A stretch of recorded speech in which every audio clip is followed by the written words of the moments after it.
하나님께서 우리를 사랑하고 계십니다. 그 증거가 그리스도의 빛인 줄 믿습니다. 그 빛이 지금도 우리 안에 성령으로 임하여서 우리를 인도하고 계십니다. 여러분, 올 한 해 이 그리스도의 빛으로 충만해지시기를 예수님의 이름으로 축복합니다. 오늘 예수님께서 바리새인들을 향하여 화 있을진저라고 말씀을 시작하십니다. 우아이대 휘민, 이게 화 있을진저의 원어입니다. 우아이라는 말이 화 있다라는 말의 의성어입니다. 이거는 화가 있다 이런 표현보다는 분노, 슬픔, 절망, 이제 이런 것들을 표현해내는 헬라어의 그때 당시의 의성어입니다. 그러니까 우리가 너무 안타깝고 너무 화가 나거나 너무 슬프거나 이럴 때 우리가 탄식 소리를 내잖아요. 이렇게. 그래서 우아이 대 휘민, 휘민이라는 말은 너희여라는 의미입니다. 우리 주님께서 지금 굉장한 탄식을 내뿜고 계십니다. 마음속에 지금 바리새인들을 쳐다보고 그 바리새인 밑에서 그들을 선생으로 삼고 있는 이스라엘 백성들을 쳐다보면서 너무나도 안타까운 마음으로 지금 탄식을 내뱉는 소리입니다. 단순히 그냥 예수님이 화를 내시는 장면이 아니라 이스라엘을 쳐다보면서 절망을 느끼시는 겁니다. 얘네들이 왜 이토록 복음을 모르지? 왜 이토록 이 사람들은 하나님의 백성인데도 하나님을 모르지? 왜 이 사람들에게 주신 이 복음은 붙잡지 않고 엉뚱한 것을 붙잡고 자꾸만 그것으로 서로 싸우고 있지? 이제 이런 것들을 보면서 예수님께서 너무너무 안타까워서 지금 화 있을진저라고 그렇게 말씀하고 있습니다. 여러분, 우리가 지난주 말씀에 복음의 빛을 가진 우리가 살아가는 방법이 무엇이라고 했습니까? 우리는 스스로 높이는 것이 아니라 낮아져야 된다고 말씀을 나누었습니다. 우리가 왜 낮아져야 됩니까? 사람들 앞에서 보이는 것이 일상이에요. 사람들 앞에서 우리 자신을 보이려고 하면 당연히 낮은 모습일까요? 높은 모습일까요? 여기서 높다 낮다는 개념은 단순히 내가 지위를 높이고 나 자신이 잘났다 이런 의미보다는 실제로 자기가 표현해낼 수 있는 가장 멋있는 모습들, 앞모습들을 표현하는 것입니다. 우리가 정말 내 앞모습만 가지고 우리 인생을 살아가면 사람들의 뒷모습을 봤을 때 우리의 반응은 어떨까요? 사람들의 뒷모습은 어둡습니다. 누구나 다 뒷모습은 가지고 있어요. 그런데 우리가 늘 높아있는 마음으로만 있으면 어느 날 사람들의 뒷모습을 봤을 때 우리는 주로 그것을 어떻게 하지요? 쉽게 수용하고 그걸 받아들여서 우리가 이해해주고 감싸주고 도와주고 그렇게 합니까? 그렇게 안 하죠. 그걸 당장 우리는 충격을 받고 상처를 받고 이해를 못하니까 분노하고 심지어는 비난하고 비판하고 나중에는 그걸 정죄해버리기까지 하는 그런 일들을 하는 것이 우리의 일상입니다. 이러다 보니까 사실상 우리는 자신의 속사람, 진짜 높아지고자 하는 이 겉사람만 우리는 쳐다보다가 자신의 속사람은 다 놓쳐버리고 인생을 살아갑니다. 우리가 그렇게 되어지면 사실 복음을 놓치게 되어 있죠. 여러분, 높아지고자 하는 자는 복음이 필요 없습니다. 그래서 처음 복음을 받으려고 하면 그 심령에 하나님의 복이 임해야 되는데 어떤 복부터 임해야 됩니까? 그 심령에 가난함이 임해야 되는 것입니다. 이 가난함이라는 것은 물질적 가난함을 말하는 것이 아니라 이 어떤 내가 가지고 있는 그 어떤 것도 사실은 보니까 내 인생에 와 있는 이 어려움, 절망, 문제들, 내 인생의 이 뒷모습, 사람들 앞에서는 나타낼 수 있을 만한 자랑할 만한 것들이 많이 있지만 혼자 있을 때 아니면 남들에게 드러낼 수 없는 나의 숨은 문제들, 이런 것들은 너무나도 많은데 해결할 방도가 없는 거예요. 엘리트들일수록 더 그렇죠. 자기를 잘 감추고 포장합니다. 그러다 보니까 어느 날 이 엘리트들이, 성공자들이 무너지는 모습들이 한 번씩 이제 뉴스에 나오잖아요. 그럼 우리는요, 그걸 볼 때마다 이해가 잘 안 되는 거죠. 저 사람이 왜 저러지? 아니, 저 사람이 저렇게 잘 살다가 왜 이혼했지? 아니, 저 사람이 저렇게 잘 살다가 왜 범죄했지? 아니, 저렇게 멀쩡한 사람이 뭐가 아쉬워서 자살을 하지? 이제 이런 것들을 우리는 봅니다. 그런 사람들이 사실을 알고 보면 자기 자신을요, 심령에 굉장한 가난함이 임해 있는데 그걸 누구 앞에 말할 곳이 없는 거예요.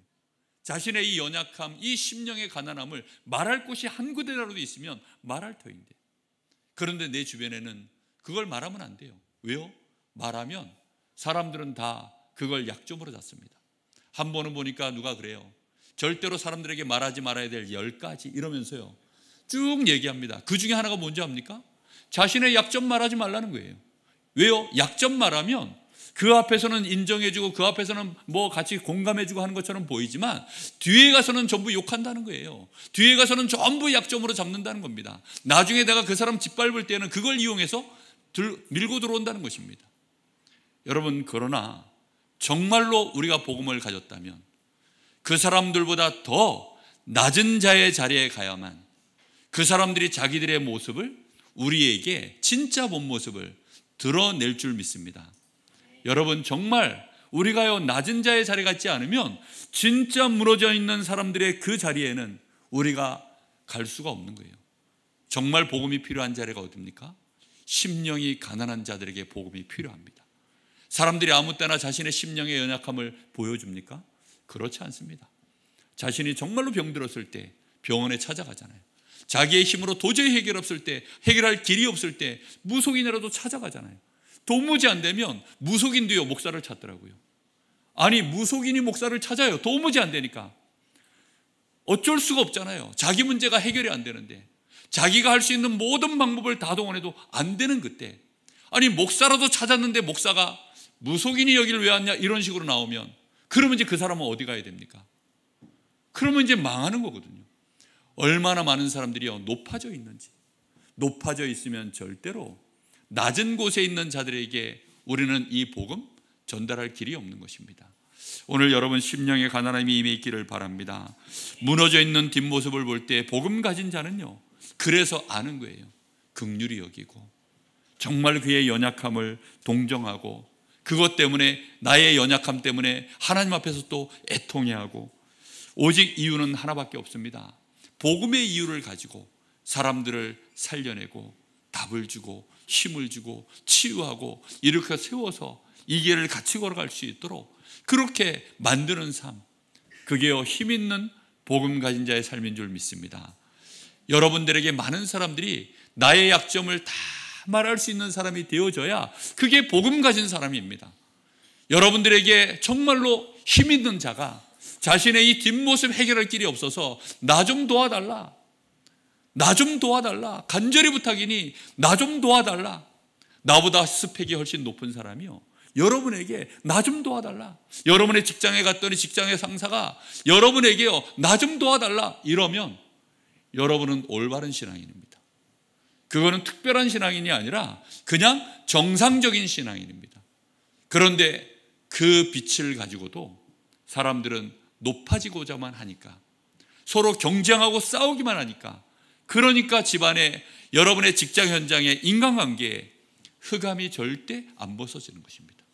우리는 이 복음 가지고 모든 사람 살려야 될 줄로 믿습니다. 복음은 낮은 자의 자리에 있지 않으면 절대로 이해되지 않습니다. 왜입니까? 가장 높은 곳에, 빛나는 곳에 보좌에 앉으셨던 하나님이 어디로 오신 거지요? 가장 낮은 자의 자리로 오신 것이 복음이기 때문에 우리는 낮은 자의 자리에 가 있지 않으면 절대 복음이 이해 안 되어져요. 그래서 그 낮은 자리에 오신 주님을 우리가 심령이 가난해서 붙잡을 때 우리 주님과 함께 높아지는 줄 믿습니다.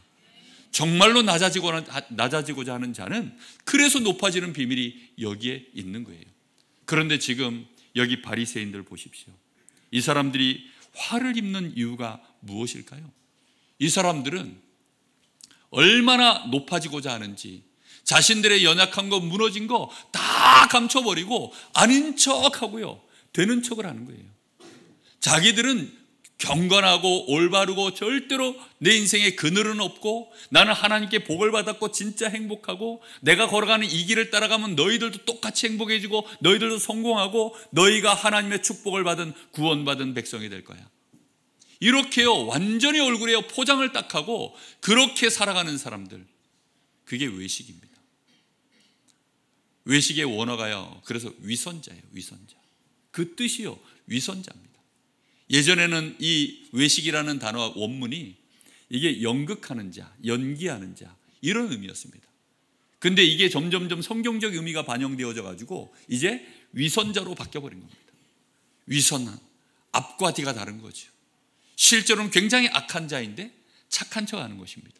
실제로는 굉장히 망할 자인데 복을 받은 척하는 것입니다. 그게 위선자예요. 여러분들 어떠십니까? 우리는 이런 사람들 만나면 정말로 우리 인생도 같이 어느 날 망하게 됩니다.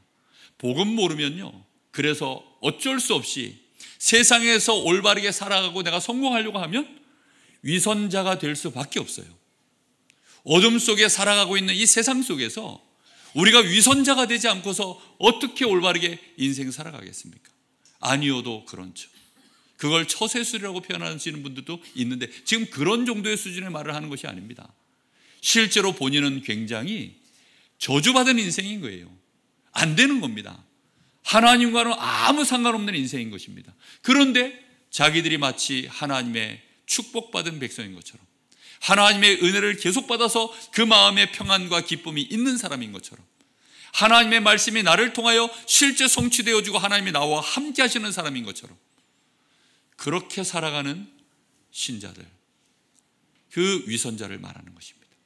오늘 우리는 여기서 깨달으셔야 됩니다. 왜 이들이 이렇게 예수님께 화가 있다라고 말하냐? 위선자들, 이 외식하는 자들은 오늘 여기 말씀의 13절을 보시죠. 심각한 짓을 했습니다. 무슨 짓을 했느냐?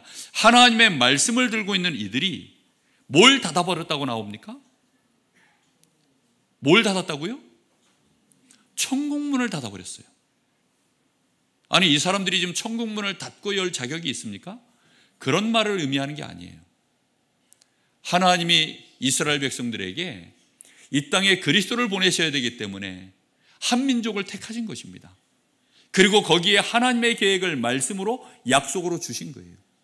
그리고는 너희들에게 하나님의 나라가 임할 수 있도록 너희가 천국으로 들어갈 수 있는 그 문 되시는 그리스도를 너희를 통하여 이 땅에 보내겠다라고 하나님이 약속을 하신 거예요. 그러면 이 백성들은 뭘 붙잡고 있어야 되는 거죠? 그리스도의 언약을 딱 붙잡고 있어야 되는 백성들이에요. 그 일의 지도자인 성경을 가르치는 이 모세의 자리에 앉아있는 바리새인들이라면 당연히 오직 복음하고 있어야 되는 것입니다. 근데 이 사람들이 복음은 놔버리고 무슨 짓을 했어요? 우리 사람의 수고와 노력으로 얼마든지 우리는 구원받을 수 있다는 겁니다. 율법의 말씀을 붙잡아버린 거예요. 그러니 뭘 닫아버린 겁니까? 천국문을 닫아버린 거예요. 자기들은 복음도 알고 있어요. 그러다 보니까 천국 문 앞에는 있습니다. 그리고 하나님의 나라가 뭔지도 알고 있어요. 그런데 문제는 뭐냐? 문을 닫아버렸어요. 그리고는 다른 사람 들어가려고 하는데 그 들어가는 문도 막아서 버린 것입니다. 하나님 보실 때는 이것처럼 심각한 범죄가 있나요? 여러분 보실 때 어떻습니까? 우리는 천국을 안 믿는 사람들 많으니까 뭐 천국 가봐야 알지 뭐 있나? 이런 신자들도 많기 때문에 뭐 부활, 뭐 나중에 살아나봐야 아는 거지 뭐 지금 복을 받았으면 좋겠다 뭐 이런 신자들 많으니까 뭐 그렇다 쳐요. 그런데 진짜 하나님의 입장이라면, 우리 주님의 입장이라면 이게 지금 얼마만큼 심각한 범죄인지 여러분 이해되십니까? 목사인 제가 성경에 하나님의 말씀을 들고 싹싹 복음만 피해가지고 여러분들한테 얼마든지 말장난할 수 있습니다. 얼마든지 많은 철학과 논리적인 구조를 여러분들한테 그걸 가지고 철학의 헛된 속임수로 여러분들의 마음과 생각을 누락질할 수 있습니다. 얼마든지요. 그런데 그렇게 해서 여러분에게 즐거움을 드리고 그렇게 해서 여러분들에게 많은 육신적인 유익을 혹시 드린다고 쳐요. 그러면 저는 하나님 보실 때 어떤 사람일까요? 아니 뭐 유명한 연예인들 뭐 강사들은 괜찮아요. 그 사람들은 그렇게 해도 돼요. 저 절간에 있는 스님들은 아무 책임이 없어요. 그런데 천국문을 지금 누가 닫는 거지요?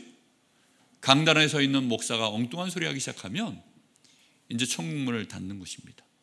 그래서 대표적으로 화를 당하는 거예요. 교회 문이요 계속 닫혀져 가는 것입니다. 우리 교회를 통하여 천국문이 활짝 열려지기를 예수님의 이름으로 축복합니다. 정말로 여러분이 있는 현장에 천국문이 활짝 열려지기를 예수님의 이름으로 축복합니다. 분명히 하나님은 이것을 원하고 계십니다. 또한 여기 15절 보십시오. 이러다 보니까 이 사람들은 전도도 합니다. 나름대로. 그래서 저 이방인들에게 할례도 주고 율법의 여러 가지 것들을 가르쳐서 그렇게 해서는요 유대인 세계 안으로 들어오도록 그렇게 해줘요. 근데 문제는 뭐죠? 이 사람들이 하는 전도는 그거거든요. 교인 한 사람을 얻기 위하여 바다와 육지를 두루 다니다가 생기면 너희보다 배나 더 어떻게 한다고요? 지옥의 자식이 되게 하는도다. 이 사람들은 원래 체질이요 우상 숭배하는 자들입니다. 이 사람들은요 귀신을요 아예 대대로 섬기는 자들입니다. 이런 자들에게요 그 귀신의 손에서 빠져나와서 저 멸망의 3, 4대가 지금 저주 재앙 속에 빠져있는 그 집안에 빨리 이 복음의 빛을 비춰서 그 가문에 하나님 나라가 임하도록 만들고 한 개인 개인을 죄를 씻도록 만들어서 정말로 하나님의 자녀가 되도록 의의 백성이 될 수 있도록 길을 열어줘야 될 거 아닙니까? 그런데 할례해야 돼. 너 구원받은 하나님의 백성 되려고 하면, 우리 세계 안으로 들어오려고 하면 너 할례를 행해야 돼. 할례 받았어? 그게 유대인 사상입니다. 그들의 전도법이에요. 그렇게 해서는 율법으로. 그러니 이 사람들은요 틀린 율법을 배웠죠. 거기다가 자기들 원래 하고 있는 짓거리, 그 우상 숭배하고 그 원래 신분 못 벗어났죠. 이러니까 이게 1+1이 돼버린 거예요. 그러니 배나 더 지옥의 백성이 돼버리는 이런 일들이 벌어지는 것입니다. 야, 교회 오면 이런 자세를 갖춰야 돼. 야, 교회 오면 이렇게 해야 돼, 저렇게 해야 돼. 맨날 그런 자세 가르치다가 복음 놓쳐버리면 어떻게 되는 거죠? 그러면 이제 완전히 지옥의 백성으로 완전히 멸망당하는 것입니다. 그래서 교회 다니다가 망하는 사람들이 정말 많아요. 우리는 똑바르게 이 복음 가지고 배나 더 천국 백성 되어지도록 만들어야 될 줄로 믿습니다. 여러분 오늘 이 말씀을 마음에 꽉 새기셔야 됩니다. 자신도 안 들어가고 들어가는 자도 막으려고 하고 심지어는 한 사람 얻고 나면 배나 더 지옥 자식이 되도록 만들어버리는, 그게 외식하는 자들의, 성경 들고 있는 자들의 모습입니다. 깨닫게 되기를 예수님의 이름으로 축복합니다. 이렇게 되어지면, 외식이 계속되어지면 이제는 나중에는요 뭐가 빛인지 뭐가 어둠인지 몰라요. 뭐가 이게 지금 환지 복인지 몰라요. 아니 내가 지금 저주받고 있는 짓을 하는지 축복받고 있는 짓을 하는지 몰라요. 뭐가 진짜 하나님이 원하시는 건지, 뭐가 하나님이 싫어하는 건지 전혀 몰라요. 남편들이, 아내들이 뭘 좋아하는지 뭘 원하는지 모르잖아요, 잘. 그러다 보니까 자꾸 헛다리 짚죠. 그러니 아내들이 신경질 냅니다. 그것도 모르냐고. 근데 그건 괜찮아요. 그냥 뭐 대충 그러려냐고 살면 되니까. 근데요, 하나님께 대해서 그렇게 해버리면 이거는 이제는 예의가 달라집니다. 이 사람들이 외식이 짙어지면 이제는 어리석어지는 거예요. 그 어리석음이 사람의 눈을 막아버리는 것입니다. 완전히 맹인이 돼버렸어요. 이렇게 되어지니까 그때부터는 어떤 일이 벌어집니까? 16절에서 22절입니다. 보세요. 16절에 화 있을 진저 눈먼 인도자요. 인도를 하는데 누가 인도를 해요? 눈먼 인도자요. 차라리 눈뜬 강아지가 낫죠.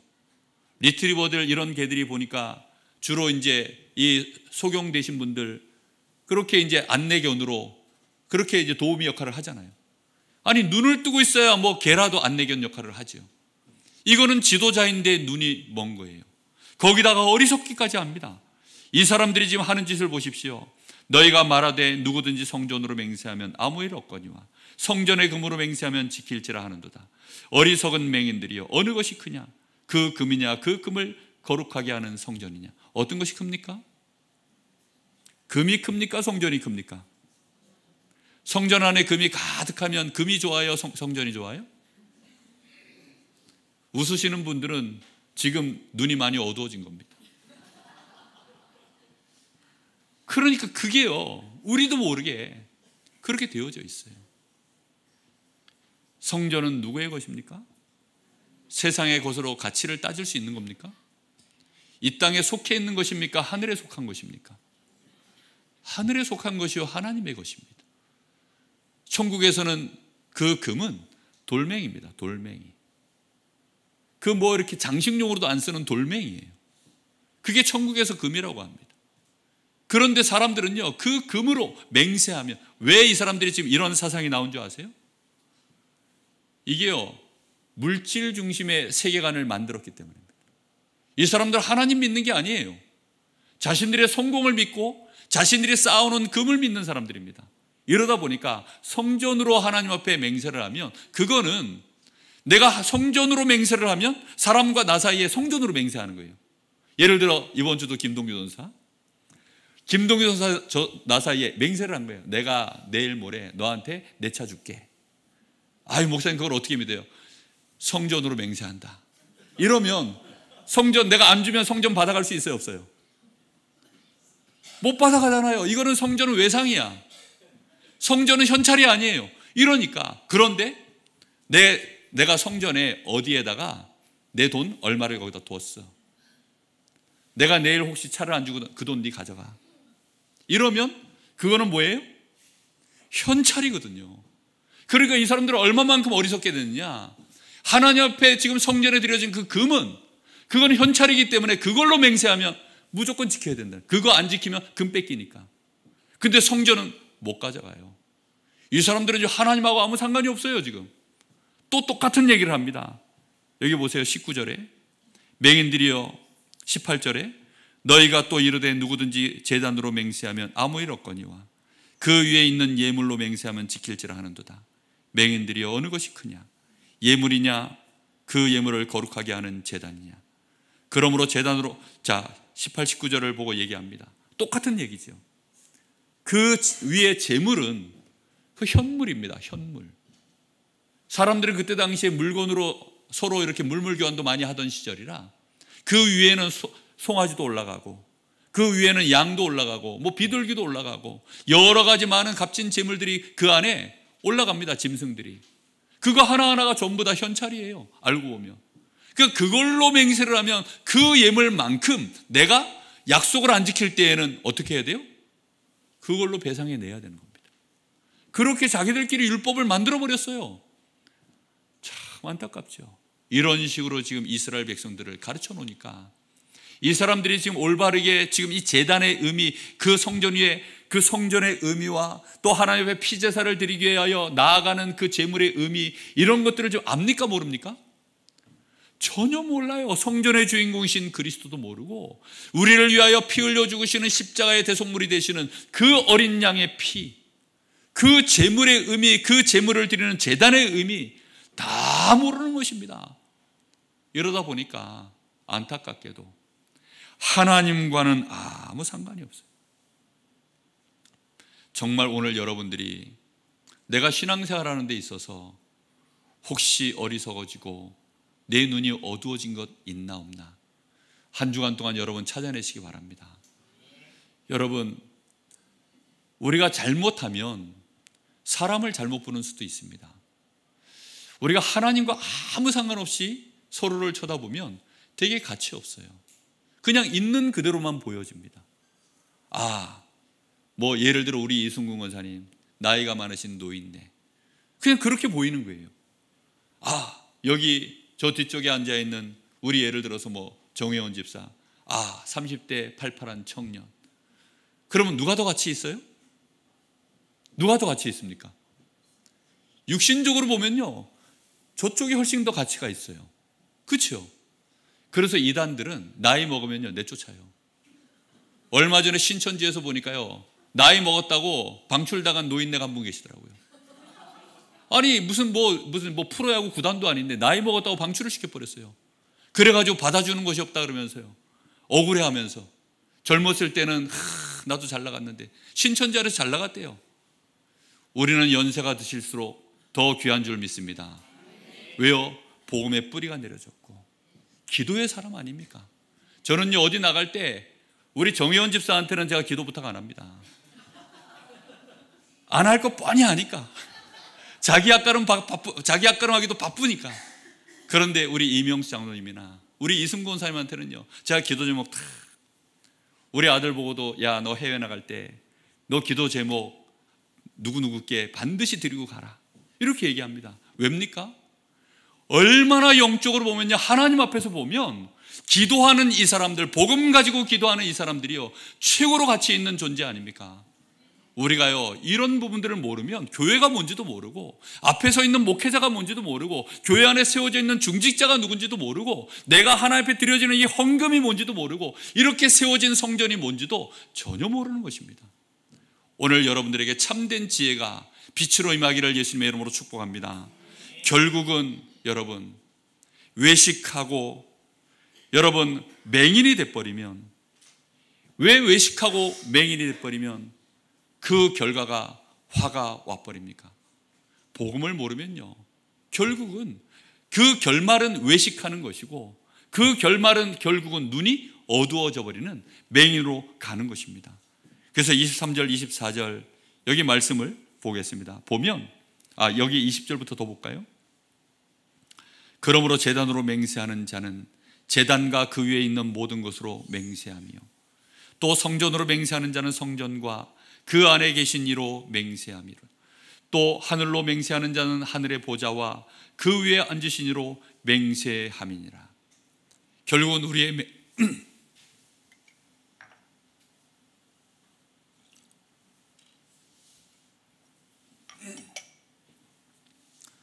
우리의 맹세함이 누구와 연결되어 있다는 사실을 아셔야 됩니까? 하나님께 있다는 사실을 여러분 기억하셔야 됩니다.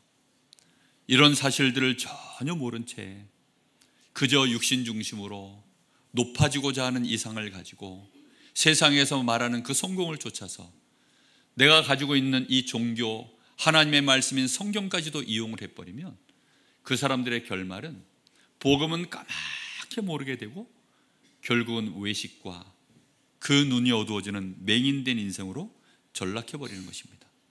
외식하는 사람들은 100% 누구 앞에 서 있냐? 사람 앞에만 딱 서 있습니다. 혼자서 기도 안 해요.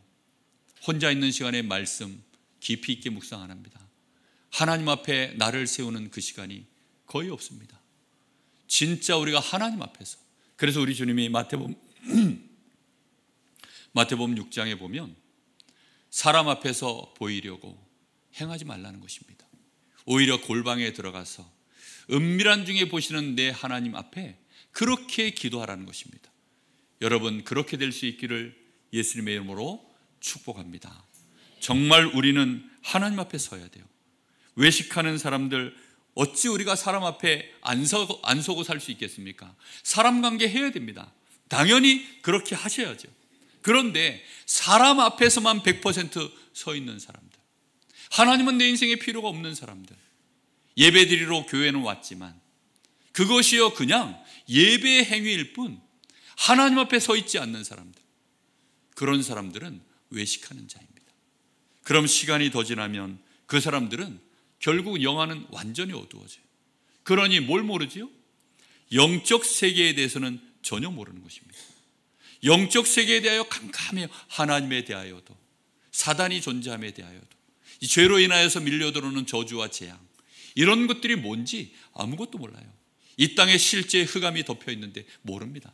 아는 거라고는 그저 낮과 밤, 해가 비춰졌을 때 비춰지는 그 어두움, 뭐 이 정도 알지, 성경에서 말하는 진짜 어둠이 있다는 사실에 대하여는 아예 모릅니다. 여러분, 성경에 보면 어둠이 먼저 있었을까요? 빛이 먼저 있었을까요? 사람들은 빛이 없어서 어둠이 있다고 생각하는데 아닙니다. 처음부터 어둠이 먼저 존재했어요. 그래서 흑암, 혼돈, 공허, 창세기 1장 2절에 보면 그렇게 되어져 있죠. 거기에 하나님이 뭘 비추셨습니까? 하나님이 창조의 빛을 말씀으로 비추신 줄 믿습니다. 이 땅에 다시금 어둠이 들어와 버렸어요. 이사야 60장 1절 2절에 보면 어둠이 땅을 덮을 것이요 캄캄함이 만민을 가리우려니와. 지금 어둠이 땅을 어떻게 했다고요? 덮었어요. 캄캄함이 만민을 어떻게 했어요? 가려버렸어요. 그러니 여기에 뭐가 필요합니까? 빛이 필요한 것입니다. 히브리서 1장 3절에 보면 그래서 하나님은 자신 존재 자체가 빛이신데 하나님의 빛 중에 가장 밝은 빛이 있습니다. 하나님의 영광, 이 영광 자체가 빛이라는 뜻입니다. 근데 그 영광 중에서도 반짝반짝 가장 강렬하게 빛나는 광채가 있어요. 히브리서 1장 3절에 그리스도는 하나님의 영광의 광채시니라. 여러분, 이 빛을 이 땅에 하나님이 보내신 줄 믿습니다. 우리는 이 빛 가지고 살아가야 되는 거예요. 그런데 사람들은 이 빛을 전혀 모르고 그냥 멸망 속에서 인생을 살아가는 거예요. 예수님이 지금 너희 보고 화 있다 라고 말하는데, 바리새인들은요, 왜 예수님이 그렇게 말씀하시는지 납득이 안 되는 거예요. 아니, 왜 멀쩡히 우리가 지금 11조도 잘하고, 아니 구제도 잘하고 금식도 잘하고, 우리는 하나님 앞에 정확하게 안식일을 지키고 우리는 정식이도 정확하게 다 해내는데 어째서 우리 보고 화가 있다 하지? 여러분 같으면 이해되겠습니까? 지금도요, 많은 분들이 그 주장을 해요.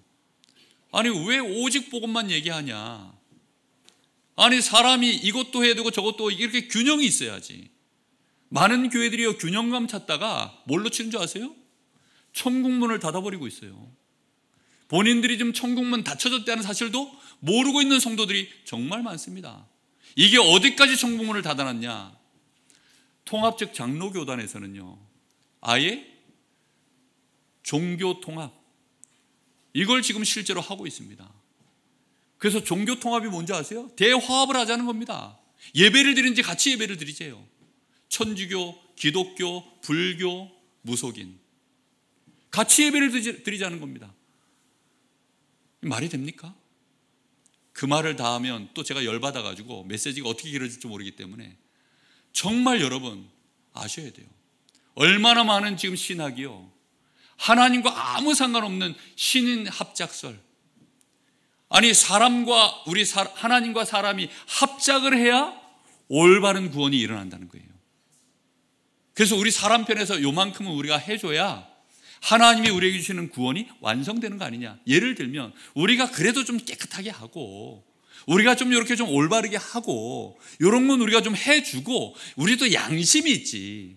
아니, 우리가 어떻게 막 한 판이 맨날 얻어먹기만 하냐. 나도 양심이 있지. 10번 얻어먹으면 한 번은 사야지. 그게 세상 논리 아닙니까? 근데 하나님께도 그런 식으로 이제 얘기하는 거예요. 지금 멸망이 뭔지 구원이 뭔지를 전혀 모르는 헛소리입니다. 구원이라는 것은요, 이쪽에서는 아무것도 할 수 없을 때, 구조받는 입장에서는요, 이쪽에서 할 수 있는 게 아무것도 없을 때, 그때 손을 내민 자에게 붙잡아주는 그걸 구조라고 하고, 하나님이 우리에게 진짜 100% 해내는 것이 구원인 것입니다. 그런데 이 사람들은 그런 걸 전혀 모르니까 엉뚱한 신학이 나오는 겁니다. 바리새인들이 지금 그런 신학을 갖고 그렇게 자신들이 이스라엘 백성들 앞에 지도자로 서 있는 거예요. 그러니 예수님이 화 있을진저. 이 사람들은 멸망의 원인 자체가 아예 이해가 안 되는 겁니다. 그러다 보니 하루살이는 걸러내면서 이 낙타는 집어 삼키는도다. 이게 무슨 말입니까? 하루살이 이런 해충들은 성경에는 전부 부정한 것이라고 되어 있어요. 낙타도 물론 부정한 짐승입니다. 그래서 먹으면 안 돼요. 그런데 하루살이는 일일이 자기들이 담그는 술이라든가 이런 음료에 빠지면, 포도주 이런 데 이제 그 사람들은 그게 자신들의 음료니까 빠지면 그거를 일일이 체에다 다 걸러내요. 혹시라도 부정한 거 들어갈까 봐. 더러워서 이런 하루살이 들어가는 게 막 우리처럼 막 깨림직해서 걸러내는 게 아니라 일단 부정한 놈이기 때문에 그래서 다 걸러내요. 그런데 이상하죠. 그 사람들의 기준 속에는 낙타는 다 통과야. 이게 말이 됩니까? 지금 그런 식으로 가고 있는 거예요. 그 얘기를 지금 앞에 예수님이 합니다. 23절에 화 있을진저 외식하는 서기관들과 바리새인들이여, 너희가 박하와 회향과 근처의 11조는 드리되. 이거는 식물의 한 종류들입니다. 박하, 회향, 근처, 이게 다 식물의 한 종류들인데 여기에 대한 11조는 율법에 나와 있지도 않아요. 근데 자기들이 만들었어요, 조항을. 그래가지고는 이것도 11조를 우리가 내야지 해가지고 이런 것까지도 다 만들어 11조를 냈습니다. 나쁜 거 아니죠, 하나님 앞에 드린다니까. 그런데 문제는 뭡니까? 그거보다 더 중요한, 율법의 가장 중요한, 정말로 중요한 내용이 있습니다. 그게 뭡니까? 정의와 긍휼과 믿음. 율법 안에 11조는요 아주 작은 하루살이에 불과한 내용이에요.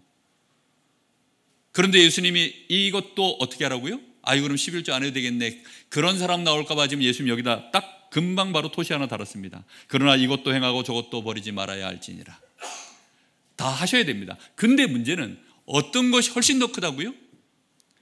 정의와 긍휼과 믿음. 율법의 가장 중요한 바가 정의와 긍휼과 믿음입니다.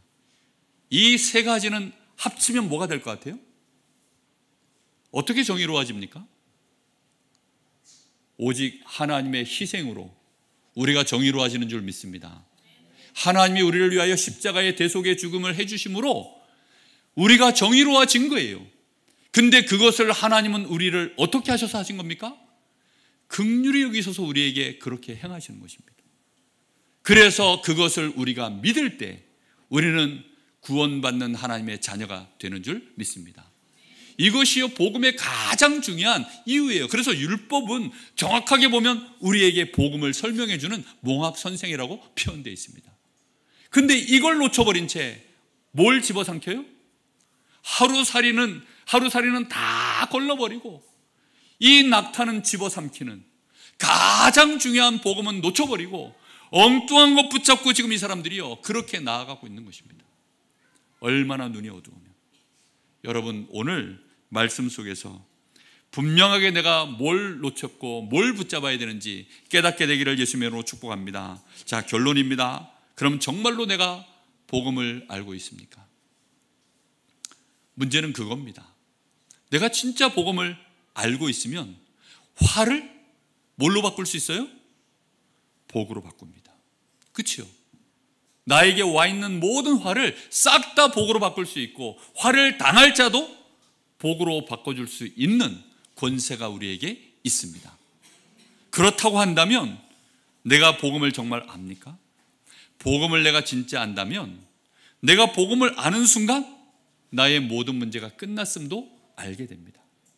내 인생에 나를 끊임없이 실패시키는 그 모든 원인, 그 근본 문제, 죄와 저 지옥의 배경과 이 사단의 권세를 참 왕이시오 참 선지자시오 참 제사장이 되시는 그리스도께서 단판의 영원히 깨끗이 해결하신 줄 믿습니다.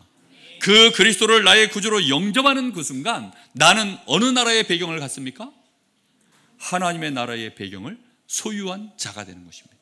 내가 죽어서 하나님의 나라 물론 갑니다. 그러나 지금 우리 가정에 내 인생 속에 하나님의 나라가 임한 것입니다.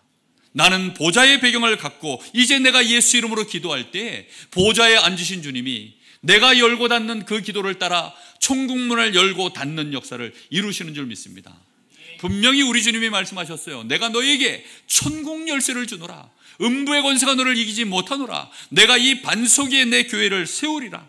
그것이요 복음을 아는 순간 벌어지는 일입니다. 여러분 그게 복음을 아는 거예요. 그런 복음을 정말로 아는 사람이 이제 아예 확신을 가져버리면 어떻게 될까요? 지금 예수님의 제자들은 확신까지는 아니에요. 복음은 알았어요. 그런데 아직 확신까지 없는 것입니다. 그런데 확신을 가지면 그때부터는 인생의 우선순위가 싹 바뀝니다. 우선순위가 뭘로 바뀔까요? 예배입니다. 아, 그래. 사람은 하나님의 은혜 속에서 살아가는 것이지. 하나님의 축복이 나에게 임해야 우리 가정과 가문에 나의 이 수준과 나의 이 영적 문제, 이 모든 문제들을 능히 넘어설 수 있는 은혜가 임하는 것이구나. 하나님 앞에 예배하는 것이 최고의 축복이구나. 너무너무 하나님 앞에 감사해서 감사로 예배드리고요. 예배 속에서 주시는 그 하나님의 힘과 은혜와 말씀의 답들을 내가 이걸 얻기 위하여 예배의 자로 항상 예배를 우선순위로 두고 나아가게 되는 것입니다. 그 사람은 혼자 있는 시간에도 예배자가 되어져요. 그래서 말씀을 붙잡습니다. 그리고 하나님 앞에 기도하는 그 시간이요 나에게 가장 소중한 시간으로 만들어지기 시작합니다. 여러분 정말로 확신이 있으십니까? 확신이 있는지 없는지는 여러분 자신이 그래서 삶을 보면 알아요. 그건 제가 여러분들한테 어떻게 알 수가 없습니다. 스스로가 알 것입니다. 그리고 현장에 서면 그 사람은 전도자로 섭니다. 사람들이 이 복음이 없어서 저렇게 어렵구나. 저 못되고 악한 자, 전에는 저게 못되고 악하게만 보였는데 알고 봤더니 사망의 그늘에 앉아 있는 자구나. 저 사람이 지금 흑암 속에서 고통당하고 있는 자구나. 그게 보여요. 그래서 저 사람에게 이 그리스도의 빛을 내가 비춰야 되겠구나. 그 사람을 보고 전도자라고 합니다. 여러분, 그게 우리 마음속에 올라오는 복음의 확신 가진 자의 삶의 모습입니다. 이 사람은 결국은 자신의 삶 속에 전도자로 빛을 전하는 자가 되어집니다. 그래서 어떻게 되죠? 말씀이 빛입니다. 아멘. 하나님의 말씀이 빛이에요. 그리고 그 말씀 속에서는, 말씀 안에는 창조의 능력이 있습니다. 그래서 이 말씀을 전하는데 거기에 재창조의 역사가 일어납니다. 그 재창조의 역사로 죽었던 생명이 살아나는 참 생명의 역사가 일어나는 줄 믿습니다. 그걸 보고 여러분 전도라고 해요. 그런 일이 일어나는 겁니다. 저 사람이 나의 인격을 보고 감동받아서 교회 오는 거, 그거는 종교예요. 그걸 보고 외식이라고 합니다. 우리는 자꾸 그런 전도를 많이 생각하는데 아니에요. 내가 곧 빛입니다. 내가 곧 생명입니다. 우리 주님이 나에게 말씀하셨어요. 네가 빛이다. 네가 소금이다. 우리 속에 참 생명이 있는 줄로 믿습니다. 여러분, 그래서 우리는 세상에 설 때 빛을 가지고 서는 것입니다. 한 주간 동안 또 여러분에게 세상을 정확하게 보고 화를 당해 있는 저 세상, 그리고 교회를 다니고 있지만 안타깝게도 외식하고 어리석은 맹인이 되어져 있어서 화를 당해 있는 교인들 만나시거든. 여러분, 참 복음으로 빛을 비춰주는 증인들 되시기를 예수님의 이름으로 축복합니다. 우리 잠시 주신 말씀 붙잡고 같이 잠깐 기도하겠습니다. 여러분, 잠시 묵상하시는데 결론의 말씀을 가지고 기도하시면 됩니다. 나는 정말 복음을 압니까? 나는 내 모든 문제 끝났음을 믿습니까? 나는 여기 얼마만큼 확신 가지고 예배자로 전도자로 갑니까? 그 정도가 아니라 나는 이제는 전도자의 빛이 나를 통하여 말씀으로, 창조의 능력으로, 생명을 살리는 역사로 나타납니까? 우리 하나님 앞에서 나 자신을 돌아보며 기도하는 시간 되어지길 바랍니다. 한 2, 3분간 기도합니다.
하나님께 진심으로 감사를 드립니다. 우리가 복음 하나를 알 수 있도록 하나님이 저희들에게 빛을 비춰주시고 하나님의 은혜가 저희들에게 임하여서 오늘도 저희들이 또 복음을 들을 수 있도록 은혜를 주신 하나님께 감사를 드립니다. 어둠을 빛으로 알고 살았던 우리가, 빛이 어둠인 줄 알고 부정했던 우리가 이제 무엇이 복인지 무엇이 화인지, 우리가 어디를 향하여 집중해야 하는지 우리에게 참 복음을 알려주시고 빛을 보게 하신 하나님께 감사를 드립니다.